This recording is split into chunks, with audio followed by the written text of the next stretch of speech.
Bluey's dad digs up old bones in the dirt. Her mom works part-time at airport security. Yet somehow they live in a massive multi-million-dollar two-story Queenslander mansion in one of Brisbane's nicest suburbs. If you do the math, absolutely nothing about this makes sense. Every family in the Bluey universe might live in the same leafy neighborhood, but behind closed doors, they are absolutely not living the same life. Some are silently sitting on insane piles of cash, while others are genuinely doing it rough. So today, we are ripping the lid off the neighborhood. We're jumping all over the wealth spectrum, from the completely broke to the secretly loaded, to find out who is really making bank in Bluey. Let's kick things off with the show-offs of the family, Stripe and Trixie. If you want to know how much money Bandit's younger brother has, just look at the episode Christmas Swim. It's Christmas morning at their place, and they are hosting the entire clan. Nana is handing out matching World's Best Chef aprons, and Bluey is showing off her giant new teddy bear, Bartleby. But the real flex here is the house. They've got a massive backyard with a giant, gorgeous pool perfect for a hot Aussie Christmas. Now, Bartleby the teddy bear gets absolutely wrecked in this pool. Splashed, licked by socks, attacked by Crocodile Bingo, and crushed by Bandit. But after Bluey video calls Uncle Rad and Frisky to vent, they patch the bear up and sit down to a massive, expensive Christmas feast. Hosting the entire extended family, putting on a massive spread, and owning that house. Stripe and Trixie are firmly in the upper middle class, and they definitely aren't afraid to show it. But right down the street, life is completely different. Let's jump to the exact opposite end of the spectrum, Rusty. In the absolute masterpiece episode Cricket, we get a real look at Rusty's life. The dads are playing backyard cricket, and literally none of them can get Rusty out. Why? Because he's a grinder. Because we get these beautiful emotional flashbacks. We see him practicing his square cut for hours just so he stops smashing his mom's kitchen window. We see him learning to bat on the rough, unlandscaped dirt of Jack's front yard. But the real emotional gut punch? We find out his dad taught him the game on the beach before shipping out to serve in the army. With his dad away on military deployment, Rusty's family is surviving on what is likely a single, modest income. They are undeniably doing it the toughest out of anyone in the show, but it pays off.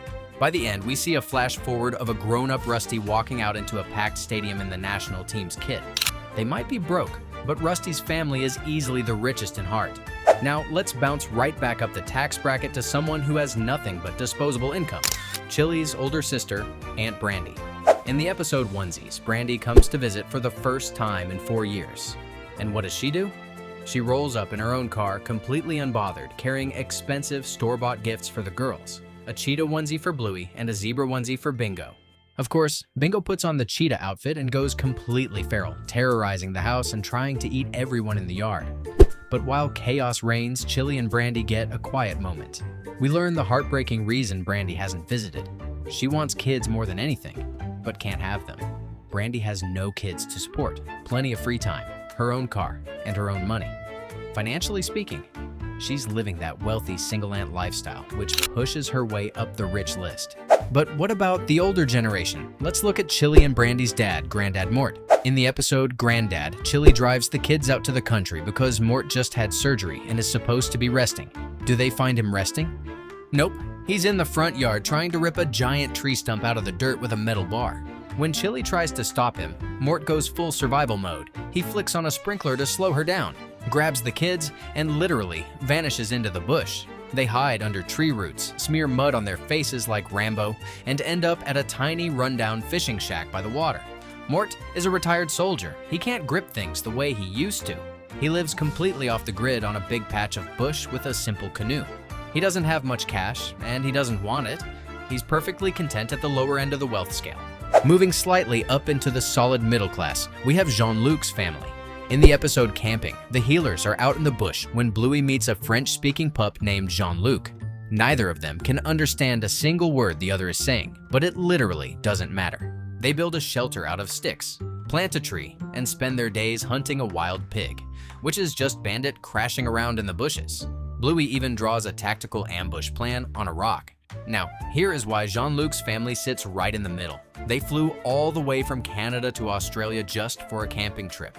That is a massively expensive holiday. But at the end of the day, they are still sleeping in a regular tent. They are financially comfortable, but they aren't flaunting millions. If you want to talk about flaunting cash, we need to talk about the secretly loaded bachelor of the family, Uncle Rad. In Double Babysitter, Bandit and Stripe's big brother turns up to watch the girls. He jumps out from behind an armchair to scare them, but then the doorbell rings. It's Frisky. They both got double booked to babysit on the exact same night. They try playing 20 questions, which gets way too complicated for the adults, so Rad distracts the kids with games. But here's the most important detail. When asked why they only see him at Christmas, Rad casually mentions he works on an oil rig. Let me tell you, oil rig work is grueling, dangerous, and it pays absolute, top-tier, ridiculous money. With no wife or kids of his own yet to spend it on, Uncle Rad is stacking pure cash. He is effortlessly one of the wealthiest characters in the entire show. But there is one neighbor who might just edge him out. Let's talk about Pat, aka Lucky's dad. In the episode Hammer Barn, Bandit is complaining that his house is falling apart. But the real trigger? He looks over the fence and sees Pat showing off a brand new top-of-the-line pizza oven. Bandit simply cannot handle being outdone. Bandit panic drives the entire family to Hammer Barn. While Chilli is blowing cash on succulents and garden gnomes, the girls turn the shopping trolley into a real estate war, which ends with them smashing a gnome that Chilli now has to pay for. They go home, build the pizza oven, ruin the pizza, and Bandit hands a lumpy slice over the fence to Pat. Pat lives in the bigger house on the street, and he drops cash on luxury items like flashy pizza ovens on a whim. Pat is loaded. He sits comfortably as the second richest family in Bluey. Which brings us to the ultimate mystery, the anomaly. The #1 richest family in the entire show, Bluey's own family. In the massive 28-minute special, The Sign, Bandit gets a better paying job, and they put their house up for sale. Bandit's old school bully Bucky is the real estate agent, and they are literally setting up Rad and Frisky's wedding in the backyard at the exact same time. A pair of sheepdogs actually agree to buy it, which absolutely crushes Bluey. But at the very last second, they pull out to buy a house with a pool, and Bandit heroically yanks the "For Sale" sign clean out of the dirt. They are staying. But here is what makes them the richest. That house is a colossal 2-story Queenslander in a premium leafy suburb. In the real world, a house like that in Brisbane costs millions. Half the town would be fighting to buy it, and who owns it? A dad who digs up bones for a living and a mom who works part-time at the airport. Fans have spent years arguing about how they afford this. The leading theory is that Bandit made a massive multi-million-dollar archaeological discovery in his 20s and has been living off the royalties ever since, which explains why he's always home playing with the kids. Another theory says they inherited the house, but we know Chilli grew up on Grandad Mort's property, so the math still doesn't quite check out. We may never know the real truth, but one thing is a fact. The family we watch every single day is quietly sitting on the most valuable piece of real estate in the entire show.